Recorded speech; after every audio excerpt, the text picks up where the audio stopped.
여러분 안녕하십니까? 광주 MBC 뉴스투데이 시작합니다. 먼저 오늘의 주요 뉴스입니다. 최근 계속된 장맛비로 섬진강댐 수위가 오르자 수자원공사가 방류를 시작했습니다. 3년 전 구례와 곡성 지역에 큰 피해를 입혔던 전력이 있는 만큼 철저히 대비한다고 하지만 그래도 주민들은 불안합니다.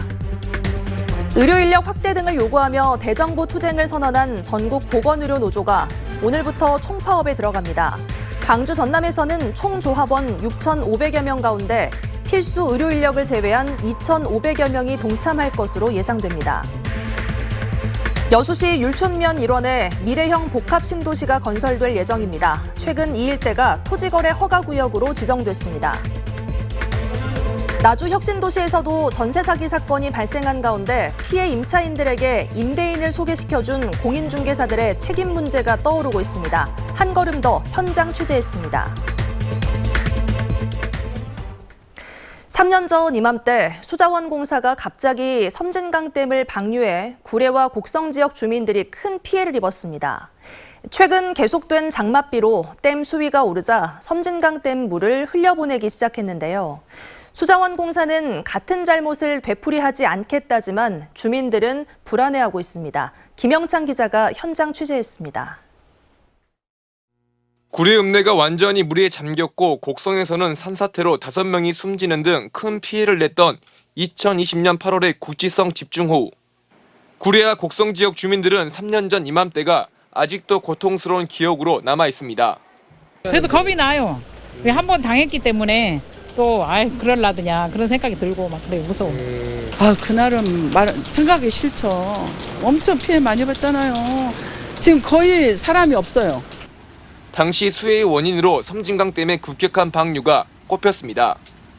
사전 방류를 해놓지 않던 수자원공사가 집중호우에 갑자기 초당 1,800톤의 물을 한꺼번에 방류하면서 섬진강 범람으로 이어졌기 때문입니다. 모르겠습니다. 섬진강댐 수문들이 하나씩 차례대로 올라갑니다. 거센 물살이 빠르게 흘러내리고 곧이어 하얀 포말의 물보라가 만들어집니다.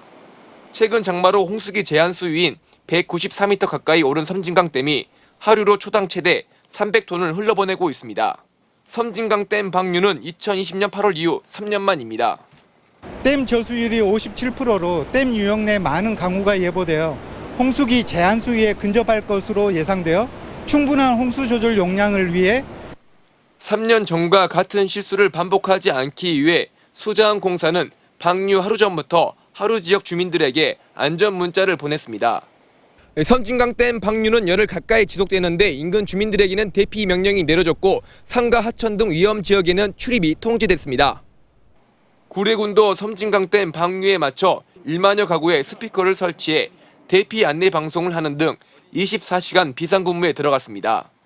주민들 피해를 최소화해야 되기 때문에 신속하게 전파하는 게 중요하다 판단하에 집집마다 스피커를 다 설치를 해버렸습니다. 그래서 군에서 실시간으로 하지만 3년 전 피해가 다 복구되지 않은 상황에서 시작된 댐 방류가 주민들은 걱정입니다. 가장 중요한 그 하천 정비가 좀 제대로 되고 있는지 공유의 문제도 있고 지금 눈으로 봐도 상당히 비가 많이 오면 저게 견뎌낼 수 있을까. 이번에는 다를 것이라고는 하지만 국지성 집중호우가 특징인 이번 장맛비 특성상 갑작스레 많은 비가 댐 주변으로 올 수도 있어 안심할 수 없는 상황입니다. MBC 뉴스 김영창입니다. 장맛비 소식이 수일째 계속되고 있습니다. 현재 레이더 영상 보시면 지금도 전남 일부 지역에 장마 전선이 걸쳐 있는 상태입니다. 오늘과 내일 더 많은 비가 내릴 것으로 보입니다. 광주와 전남에 50에서 150mm가량의 장맛비가 내릴 것으로 예보가 됐고요. 특히 오늘보다는 내일 시간당 30에서 80mm 안팎의 매우 세찬 비가 내릴 가능성이 있습니다. 현재 광주와 전남 모든 지역에 호우 예비 특보가 발표됐고요. 서해안 지역을 중심으로는 강한 바람도 예상되면서 강풍 예비 특보가 함께 내려진 상태입니다. 이 특보들은 오늘 오전 중에 대부분 발효되겠습니다. 날씨 정보였습니다.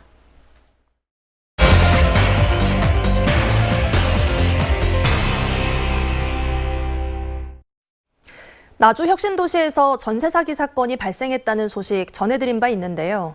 피해자들이 속출하고 있는데 이들과 임대인을 이어준 공인중개사들은 책임이 없을까요? 공인중개사를 믿었는데 문제가 생기니 알아서 해결하라는 말에 피해자들은 막막함을 토로하고 있습니다. 이들의 이야기에 한 걸음 더 들어가 봤습니다. 광주 MBC 새로운 코너죠. 한 걸음 더 김초롱 기자가 취재했습니다. 일부 공인중개사들은 임차인들에게 주택을 100채가량 소유한 임대인이자 최근 전세 사기 혐의로 경찰 조사를 받고 있는 이 씨를 자신 있게 소개했습니다. 당시 중개인이 임대인을 소개하는 음성 녹취입니다. 그냥 확실한 분이셔요. 한 푼도 드린 게 없어요. 너무 걱정하지 마세요. 틀림이 없으신 분인데. 하지만 2년 뒤 계약 만료 후 보증금 문제가 생기자 태도가 달라졌습니다. 내가 그 사람으로 해결을 해야지 만나서 어떻게든 돈을 내놓으라고. 그래서 전화를 우리한테 했으니까 하는 얘기야. 임대인의 보증금 상환 능력이 의심되는 부분이 있었지만 중개인이 계약 전 이를 말하지 않았다고 피해 임차인들은 말합니다. 다음 세입자가 구해줘야지만 그 기존 세입자에게 보증금을 준다고 그렇게 언급을 해서 저는 이제 그때 잔금을 이미 치른 상황이었고. 지역 부동산 업계에 이 씨의 보증금 문제가 알려진 뒤에도 매물을 중개한 중개사가 있다는 의혹도 나옵니다. 부동산들이 중간에 와갖고 이 사람 물건을 안 받아버렸습니다. 마지막에 붙은 부동산들이 있었고 이제 마지막에서 들어갔지 그 사람들 아이고 위험하다는데. 실제 일부 공인중개사들은 오랜 시간 임대인 이 씨를 알아왔고 상황이 안 좋아지자 이 씨에게 조언까지 했다고 밝혔습니다. 혁신도시가 생길 때부터 그 양반은 여기에 관심을 가졌겠죠. 차라리 얘기를 했어요. 하나씩 문 연락이 돈을 돌려주라고 연락하면 만나서 하나씩 해결을 해라. 팔아라. 취재진이 찾아가자 중개사들은 임차인에게 매물에 대해 충분히 설명했다며 해명했습니다. 또 그것은 피해를 본 임차인 자신들이 선택한 일이라고 덧붙였습니다. 아니 좀 부동산이 그분의 등기를 띄워보고 등기에 문제가 없으면 해드리는 거지 어떤 충분한 저기를 하냐고. 그분들 선택은 다 자기들이었잖아요. 법적 해석이 갈린다지만 역전세에 따른 보증사고와 전세 사기가 잇따르면서 공인중개사법상 신의 성실의 원칙에 따라 책임 소재를 분명히 해야 한다는 여론이 거세지고 있습니다. 자기가 중개한 거에서 사고가 나면 최소한 도의적인 책임은 있어야죠. 특히 보증금 위반한 사고가 있었다면 그거는 중개사 책임이 그 부분에서는 확실하다고 봐야죠. MBC 뉴스 김초롱입니다. 의료 인력 확대 등을 요구하며 대정부 투쟁을 선언한 전국 보건의료 노조가 오늘부터 총파업에 들어갔습니다. 광주 전남에서는 총 조합원 6,500여 명 중 필수 의료 인력을 제외한 2,500여 명이 동참하고 있는데 조선대학교 병원과 광주 기독병원 노조는 어제 각각 병원 로비에서 파업 전야제를 열었습니다. 노조는 파업 이튿날인 내일은 광주시청 앞에서 투쟁대회를 열 계획입니다. 환각물질을 흡입한 20대 2명이 시민의 신고에 의해서 경찰에 붙잡혔습니다. 광주 북부경찰서는 그젯밤 9시쯤 광주 북구의 한 아파트 지하주차장에서 환각물질을 흡입한 혐의로 20대 남성 2명을 붙잡아 조사하고 있습니다. 이들은 차 안에서 수상한 행동을 하는 것 같다는 시민의 신고로 범행이 발각됐고 이 가운데 한 명은 지명수배돼 이미 검찰의 구속영장까지 발부돼 있던 것으로 확인됐습니다. 광주지법 제3형사부 김성은 부장판사는 준사기 혐의로 기소돼 1심에서 징역 1년을 선고받은 30대 남성에 대한 항소심에서 양형이 부당하다는 검사의 주장을 받아들여 원심을 깨고 징역 1년 6개월을 선고했습니다. 이 남성은 지난해 7월 해남군의 한 PC방에서 만난 지적장애인을 속인 뒤 계좌에 보관하고 있던 어머니의 사망보험금 7,620만 원을 가로챈 혐의로 기소됐습니다.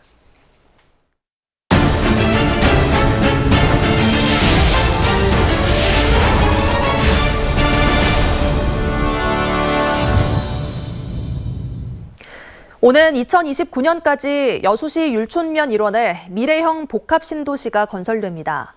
최근 이 일대가 토지거래 허가구역으로 지정된 데 이어 조만간 주민설명회와 함께 행정 절차에도 속도를 낼 것으로 보입니다. 김주희 기자가 보도합니다. 여수시 율천면 산수리 1원, 여수 순천간 자동차 전용도로가 관통하는 이 일대 526만 제곱미터 면적의 미래형 복합 신도시가 건설됩니다. 여수시가 공영개발 방식으로 추진하고 있는 가칭 미래형 복합 신도시 율천 테크밸리 조성사업은 추정 사업비만 1조 1,000억 원대에 이를 것으로 보입니다. 현재 진행 중인 경제성 분석에서 율천 테크밸리 조성사업은 경제적 타당성이 있는 것으로 분석되고 있습니다. BC가 1 이상으로 약 1.26 정도 예상하고 있고요.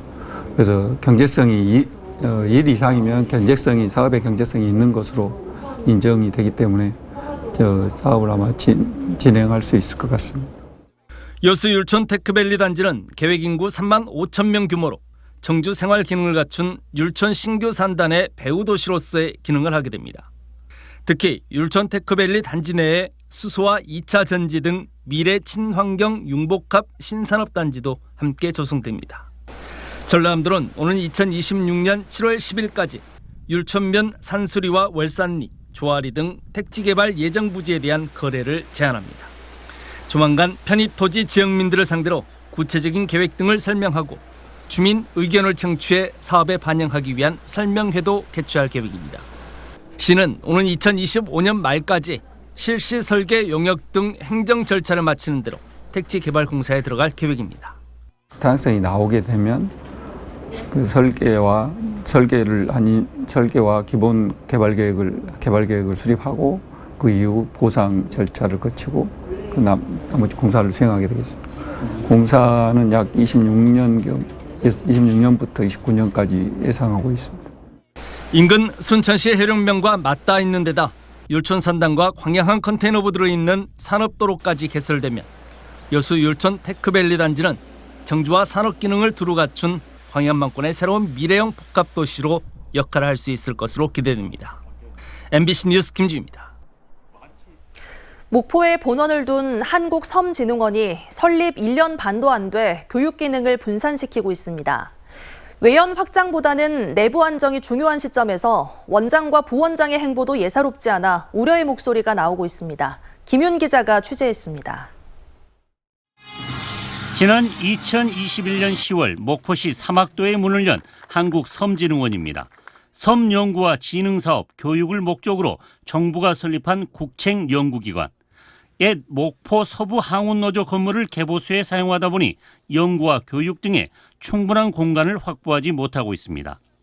따라서 480억 원을 들여 섬 연구 교육문화 복합 공간을 오는 2027년까지 사막도에 짓는 게 현안 사업으로 대두되고 있습니다. 인력도 부족해서 부원장이 정책연구실과 진흥사업실장 등 3가지 업무를 동시에 맡고 있고 현안 대응팀도 대부분 다른 부서 업무를 함께 맡고 있는 실정입니다. 이처럼 섬진흥원은 인력과 연구 성과, 공간 확보 등 내부 조직 정비가 우선 상황이지만 오히려 외부 확장에 신경을 쓰는 모양새. 최근 경남 통영에 남해안 교육센터를 설립해 인력을 파견했고 충남 보령과 동해에도 교육센터를 설립할 예정입니다. 남해안 아카데미를 중점으로 한려해상국립공원, 다도해 해상국립공원을 아우르는 그런 교육의 중심의 메카로 만들 계획입니다. 올해 한섬원 아카데미 교육도 14차례 실시되지만 목포 본원에서는 2차례에 불과하고 남해안 교육센터에서 모두 7차례나 진행될 예정입니다. 더구나 내년 총선을 앞두고 경남 출신 원장이 고향에 이처럼 공을 들이면서 단순한 교육사업 이상의 의미로 해석되고 있습니다. 아직 지역사회와 융합도 안 된 상태인데 교육센터를 벌써 경상남도 통영에 설치하고 많은 교육 내용 중에 다수를 한다는 것이 또 다른 지역사회에서는 부피는 오해를 가져올 소지가 다분히 보입니다. 한편 한섬원 부원장도 총선 출마 등을 고려하면서 이달 중으로 퇴직을 고민하고 있는 등 섬진흥원 경영진의 행보에 이목이 쏠리고 있습니다. MBC 뉴스 김윤희입니다.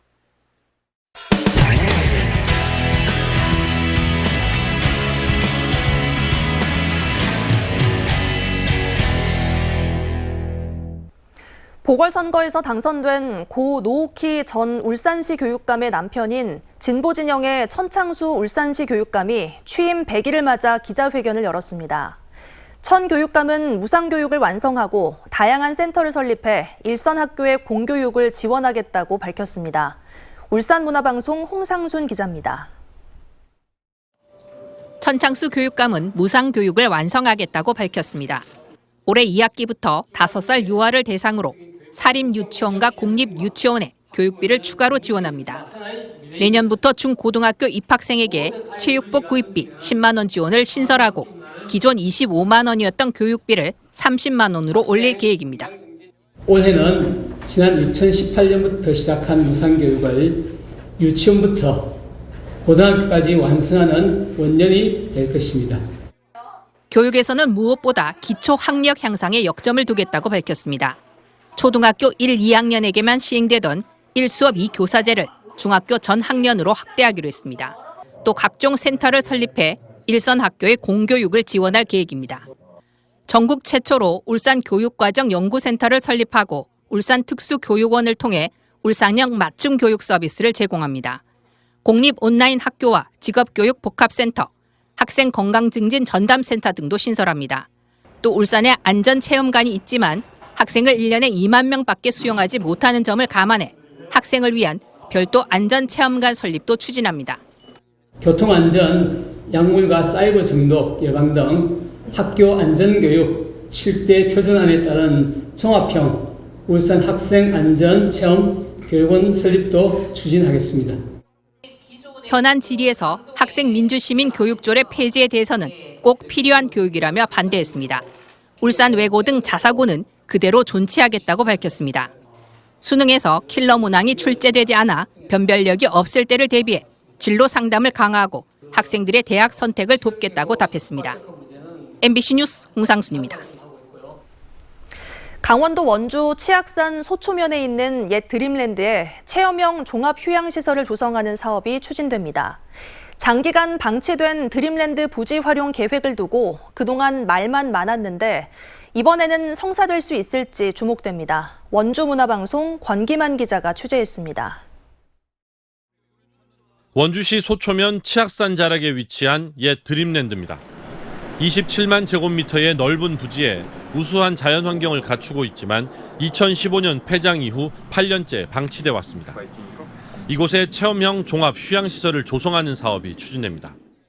전체 사업비 250억 가운데 강원도와 원주시가 각각 50억을, 개발공사가 150억을 투입해 2026년까지 완공한다는 계획입니다. 그런데 주민들 반응이 뜨뜻미지근합니다. 그동안 드라마 세트장부터 펫시티, 소방운전 교육센터까지 다양한 활용 방안들이 나왔지만 모두 말뿐이었기 때문입니다. 답답한 것을 넘어서 주민들은 주민들을 우롱하는 것 같습니다.